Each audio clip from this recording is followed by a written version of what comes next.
Predator: Killer of Killers is the first animated anthology film in the Predator franchise. We get 3 short stories set in 3 separate time periods where we humans face our beloved dreadlocked alien. Hey guys, hope all has been jiggy. 2 quick things. 1, no big spoilers in this video, and 2, apologies for my sound quality here.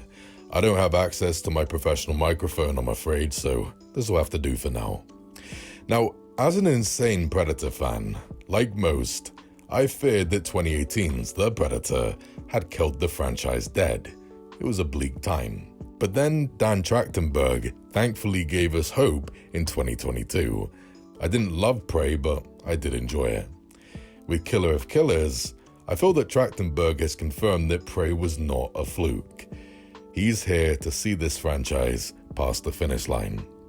Look, this being an animation, I wasn't expecting to take Killer of Killers anywhere near as seriously as the live-action installments. I just expected a little side entry in the franchise to keep us warm until Predator Badlands comes out. To my surprise, Killer of Killers began as that, but by the end of it, it became so much more. I was very surprised. But sadly, the better the film got, the more the problems built. And now, I'm also very annoyed. Let's talk about the first 2 stories. Right out of the gate, I was pleased. Like many fans, I've always wanted to see Predator fights set across different time zones with different ethnic cultures.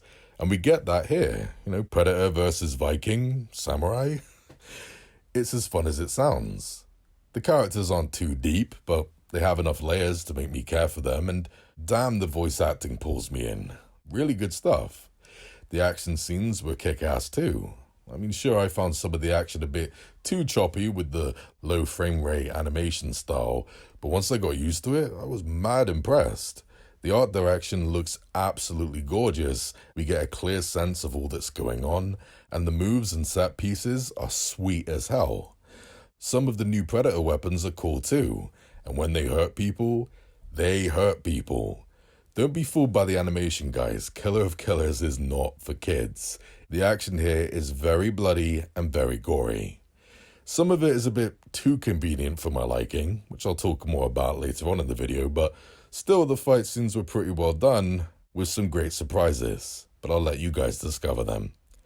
Once the 3rd story, set in World War II, came along, I started falling in love with Killer of Killers. First of all, you know how Bill Paxton and Lance Henriksen were the only 2 actors to play as characters who got killed by Terminators, Xenomorphs, and Predators? Well, let's just say that the World War II story adds a 3rd actor to that list. As soon as I heard the actor's voice, I started laughing. I knew exactly where this character was headed. Cool stuff. But also, this whole World War II part has some remarkable action. I've never seen anything like this in a Predator story before. Add to that, I thought the new Predator tech we saw earlier on in the film was pretty cool, but in this World War II story, that new Predator weapon impressed me to no end. The whole sequence was refreshing to me. It is a bit strange how the Predators like to collect skulls for trophies, but during the World War II part, I don't think the Predator even has the ability to collect trophies. He seems to just want to be a dick. And there's also some ridiculously silly parts here too, but I'll talk about them later on. Regardless, the film was getting better and better. But then, the 3rd act came. No spoilers, guys, but I was in shock. Like I said, I just expected Killer of Killers to be a little side entry in this franchise, and that's what it was. But this 3rd act made it so much more than that. I just didn't see any of it coming, and once it came, I didn't know where it was going to go. Not only was it completely gripping, it also expanded the Predator lore in a very satisfying way. It sparked my imagination and made me look at the previous Predator films in a new way. And ever since the credits went up, my mind has been racing, thinking of all the possible outcomes for the future. I couldn't believe it. Killer of Killers wasn't just a little side entry in this franchise. It's an essential piece of the Predator puzzle. To me, it's more relevant than plenty of the live-action films. I was in love, stunned. But with all of that being said, this third act decided to incorporate issues I've had, not just since the start of this film, but ever since 2018's The Predator. It repeatedly pulled me out of the experience. See, one of my biggest problems with The Predator was the way it over-relied on convenience and coincidence. Like the Predator dog puking up a grenade at the right time so one of our heroes can pull the pin and you get it. Stuff like that happened a lot. It's such a lazy way to get the characters from A to B. It felt more like a silly roller coaster ride than a scary, gripping Predator film. Prey sometimes did this during its third act too, but in Killer of Killers, it almost gives the Predator a run for its money. Earlier on, I could get past how quickly our heroes adapted to freezing water or the predators themselves. But as the film went on, how they got themselves out of sticky situations became increasingly implausible. Their reflexes felt way too precise, and that part where someone hangs onto the wing of a plane as it flies really pushed my suspension of disbelief too far. It didn't feel like it belonged in a Predator film. Way too far. I hated it. These little things kept on happening, but I kept on trying to get past it all. But by the brilliant third act, my patience just went. I was trying to remain in the state of awe that it put me in, but I kept getting pulled out of it by these thoughts. How are your reflexes this good? Well, isn't it overly lucky how this item was eaten so that way you could find it at that specific right time? How did you know what button to push? How did you even know that you had to push a button?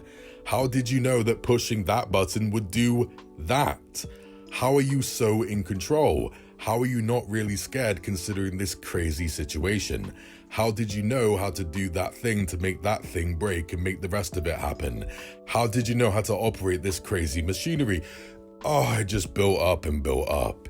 It also didn't help how a certain character kept on ruining the tension with light-hearted bathos-filled remarks. I kept rolling my eyes, audibly saying, "Oh, shut up."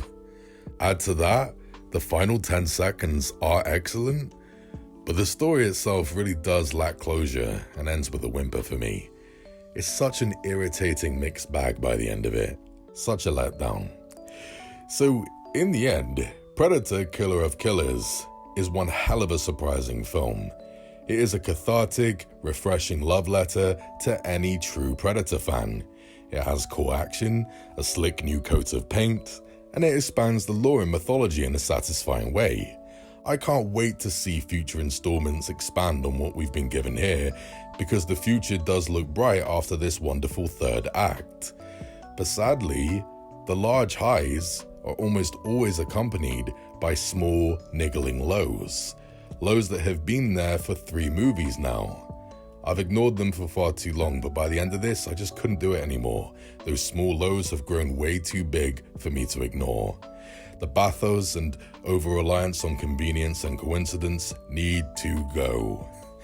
But at least the film does way more good than harm. I just hope the future installments don't continue to spread this mess. Honestly, I really wanted to go with a 9.5 out of 10, but now I have to give Predator Killer of Killers a 7.5 out of 10. Roll on Predator Badlands. Thanks for watching, guys. Stay jiggy. The Predator appreciates you.